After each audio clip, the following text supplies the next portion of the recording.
That's why I like this conversation, because it's, yes, we're talking about us coming to Australia, you coming and becoming a flight attendant, but it's more about the story of determination, focus, and also just having that belief and confidence. You know, like you said, you can walk into a room and make an impact without maybe even saying anything at first. You know, it's that vibrant, that energy, you know, and then being able to communicate, and you know, and that drive, people telling you wouldn't get this job, especially at that time, racism, this and this, like, and you went, no, you were determined and you got it.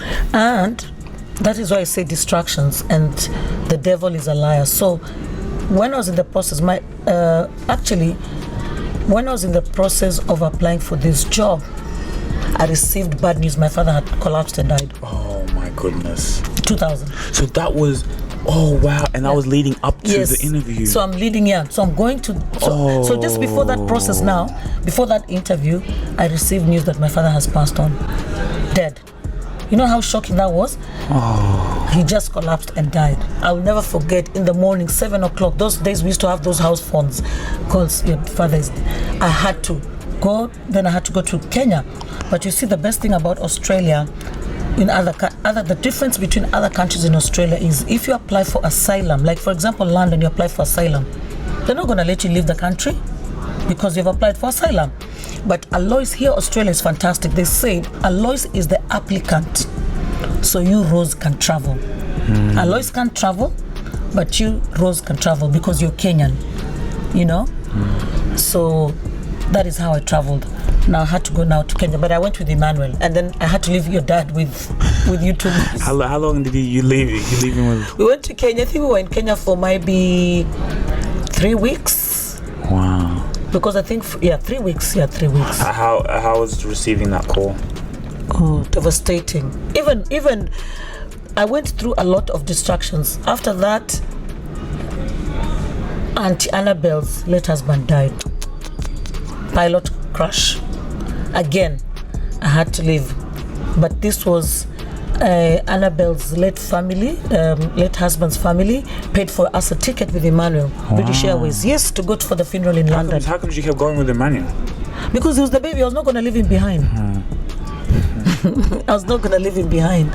Wow. So like you said, distractions. Like, so that's distraction. Imagine like you hearing your father passing. You know, you're leading up to an interview, this and this. You know. Yeah. That's damn. But you see, that is what I'm telling you. When it's meant to be yours, it's meant to be yours. They sent me an email interview. I replied. I said, I've lost my father. They were so empathetic about it. They said, you go home and sort it out. I came back. I forgot about it actually, until one day I received a phone call. Said, are you still interested in flying with us? I was like, yes. Hell yes. And then boom. How often do you pray? Or like, okay, even in those times, but like in general, how often do you pray? Yeah. Let me know, every time I go to bed, I say a prayer. Every time? Every time. I just say, even if it's 3 sentences, I normally will not go on my knees, but I pray. But as you know, I always listen to gospel music when I'm in bed. So for me, that's also a way of worshiping. I worship God like that. But maybe daily, or sometimes after, even last night I said a prayer. So just to thank God. Me usually now these days just thanking God for what is doing in my life, in my children's life.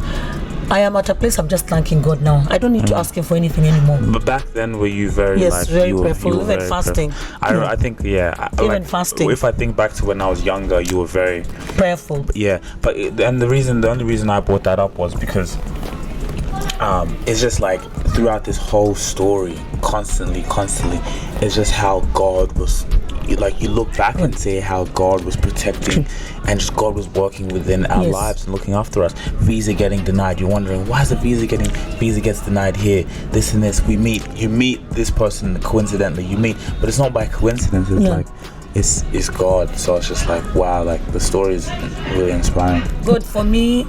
That is why I'm saying right now, I don't ask God for anything anymore. Yes, there are things I'm waiting on God to work on it, and I know He's going to do it. I'm not going to say now, but that will be a podcast for another day. What I've been praying for and what I'm thanking Him for. Because when you ask God for something, you can't keep saying, God, please give me that thing. You say, now, thank you, I'm received it. So right now, I'm thanking God for what He's doing in the life and what He's going to do. Amen. Amen. So we'll have a podcast on that.